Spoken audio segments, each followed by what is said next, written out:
Here on location at Montefiore Hospital in the Bronx, New York. Very excited about this. This is a gentleman who I've wanted to have on the show for some time. He is among the top sought after guests that I've ever wanted on this program. And with that, we welcome Dr. Robert Ostfeld to the program. Thank you for being here. Oh, well, thank you for having me. It's an honor to be here with you today. Well, thank you for what it is that you do. You are a plant-based cardiologist, and there are maybe a growing number of plant-based cardiologists out there, but certainly not an inordinate amount. So, I mean, what is it like working in this field and studying plant-based nutrition and seeing the effects that it can have on heart health when so many of your colleagues not necessarily looking yet into the plant-based diet?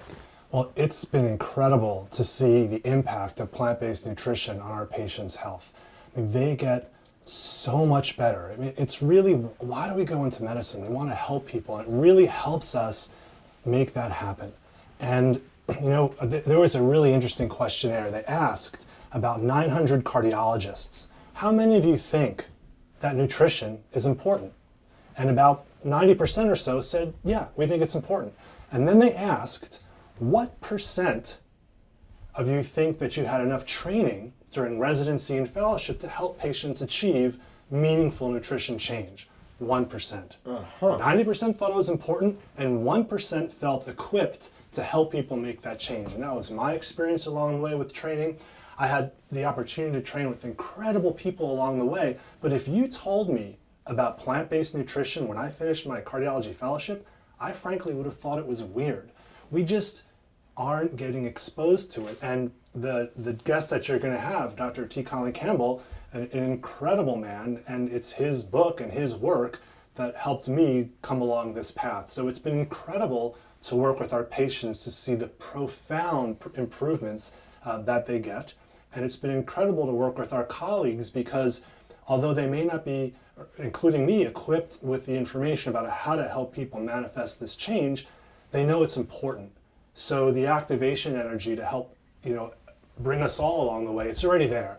As more and more research now is being done, showing the link between plant-based diets and cardiac health, are more of your colleagues then starting to open their eyes to it? And is there still a sect of cardiologists who kind of have that old school mentality about it where they're not yet looking at that and they still view it maybe as you did when you finished your fellowship as, well, that's just weird?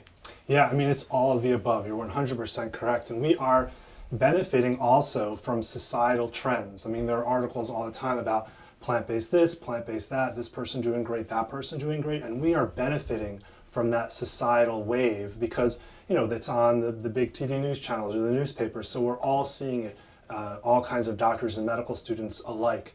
And so the biggest shift that I've seen is actually in the medical students, because they're probably the most social media, well, I can, at least among my colleagues, I can assure you that medical students are by far much more social media savvy, and they're getting a lot of this information. And I have the opportunity to teach a class as part of their core curriculum where I take a deep dive into plant-based nutrition, 175 medical students a year at Albert Einstein College of Medicine. It's pretty cool.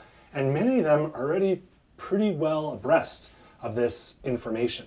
So it's great. So things are shifting, and it may be a true grassroots movement because it is the younger people who are helping to shift the curve. Now, in terms of our older colleagues, many of them are open to having people eat more plants.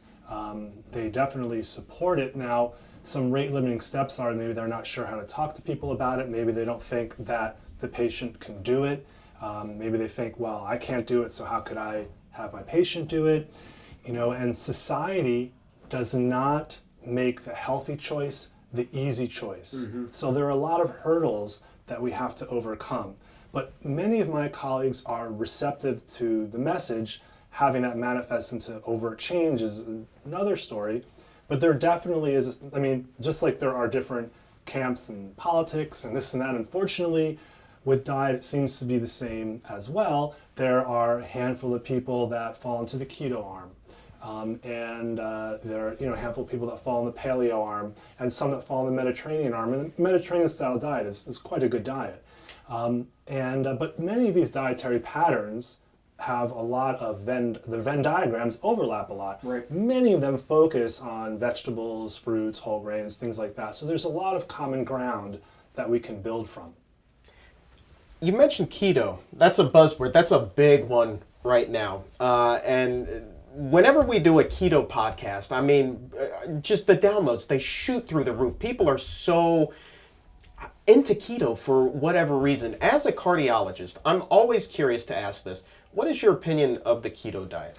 As a cardiologist, I believe the keto diet is a mistake.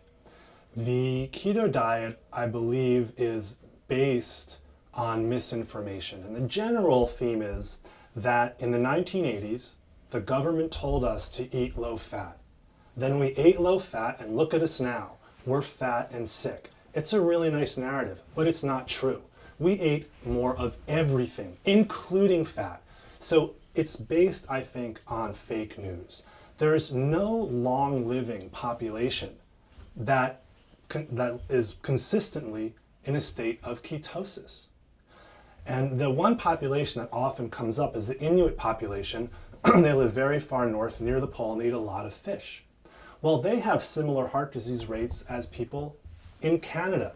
And actually, the Inuit population, they've selected for a mutation that makes it harder for them to go into ketosis, suggesting that it is not evolutionarily beneficial to be in a chronic state of ketosis. And if you look at the longest living populations in the world, the blue zones with the most centenarians, their diet is more than 50% carbs and primarily plant-based. There's no low-carb population in the blue zones. And there's a really, really interesting population called the Siman people. They live in Bolivia, and there was an article about them in 2017 in Lancet. They're an indigenous population, and they have the lowest rates of heart disease ever recorded in the medical literature. And how do they know that? They did CAT scans of their hearts. Like, they literally flew down CAT scan machines, like into the jungles of Bolivia. It's amazing. Their heart disease rate, if you look at them compared to a typical Westerner, their artery age, pound for pound, is 25 years younger than ours. What's their diet? 72% carbs. Okay, so the longest living populations are eating more carbs. The Siman people, lowest rate of heart disease in the world, have 72% carbs. And if you look at what are some of the things you are leaving out in the ketogenic diet, you're leaving out whole grains. You're leaving out fruit, or almost all fruit, and you're leaving out pulses like beans and lentils. Mm-hmm.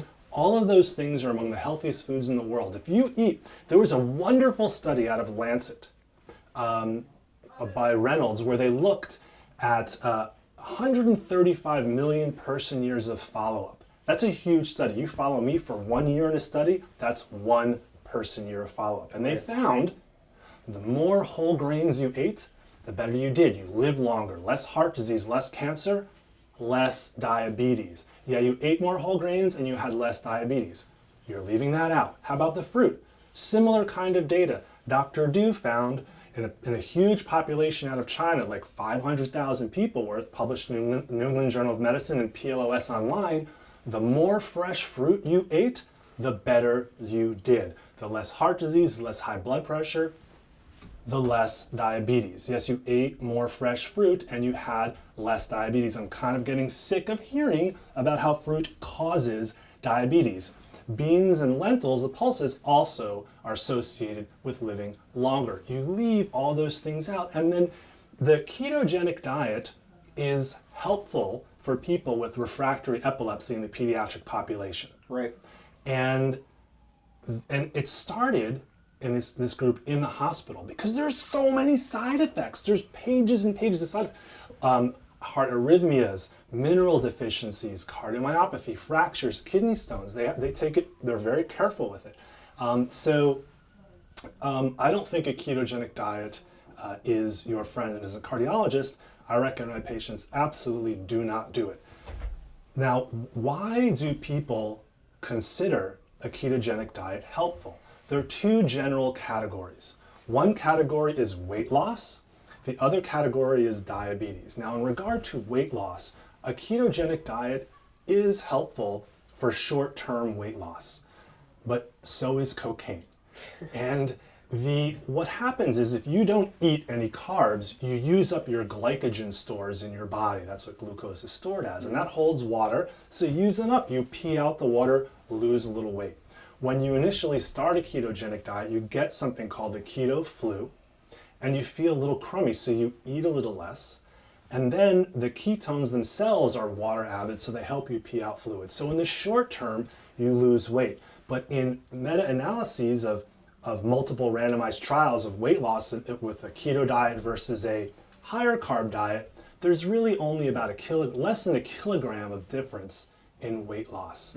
And then of course, you're leaving out all those healthy foods, and there's multiple mechanisms of potential harm when you're eating more of an animal-based ketogenic diet, from heme iron to impacting the microbiome, to sialic acid, to LDL cholesterol, to inflammation, to oxidative stress, to antioxidants.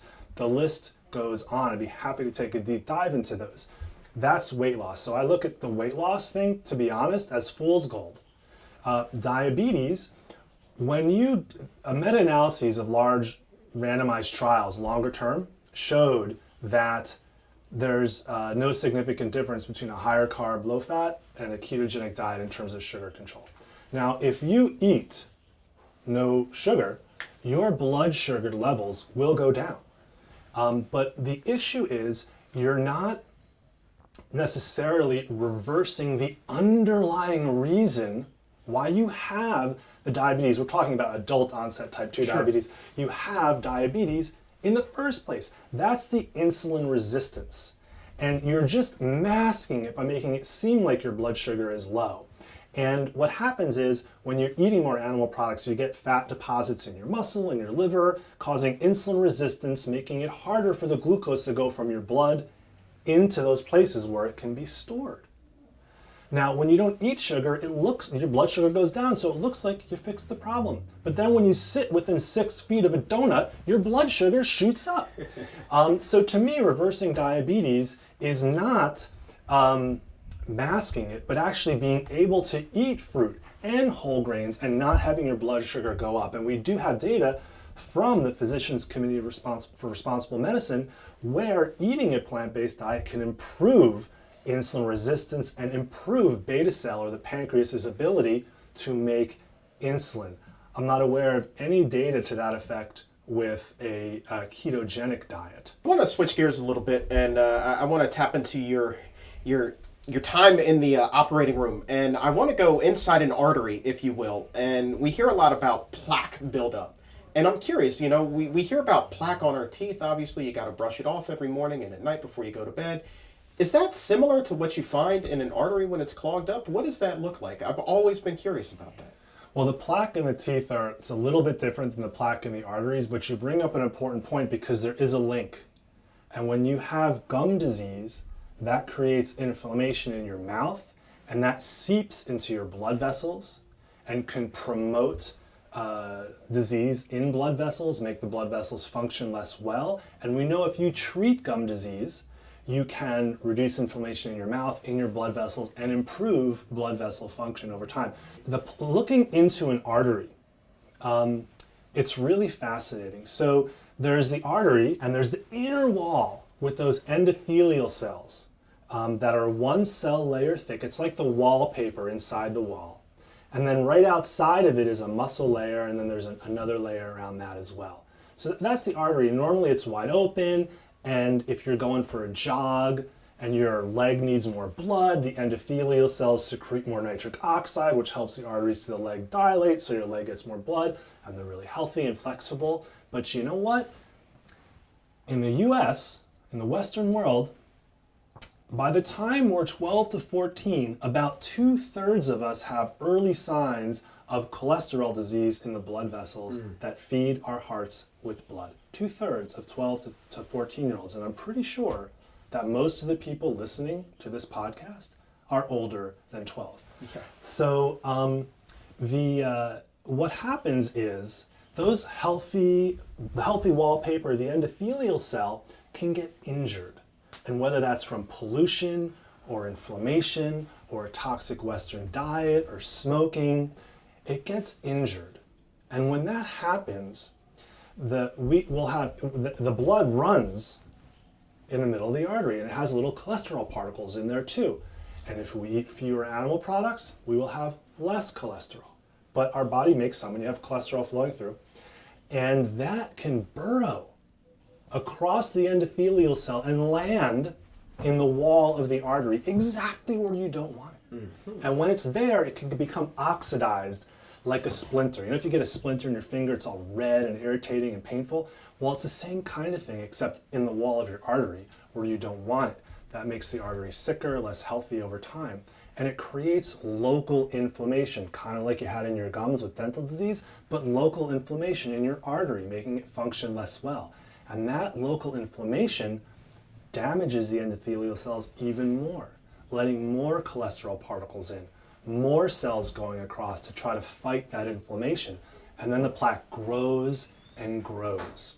And then an artery that may have been wide open becomes blocked. Maybe 50% of it, 60% of it can get blocked with all of that cholesterol plaque that's growing in the artery. But perhaps even more important than that, after a while, with all of that cholesterol plaque, there's a fibrous cap that forms over the cholesterol plaque that separates it from where the blood flows in the artery. And you don't ever want that cholesterol plaque to touch the blood. Why not? Because if it touches the blood, it can make the blood clot and block the whole artery.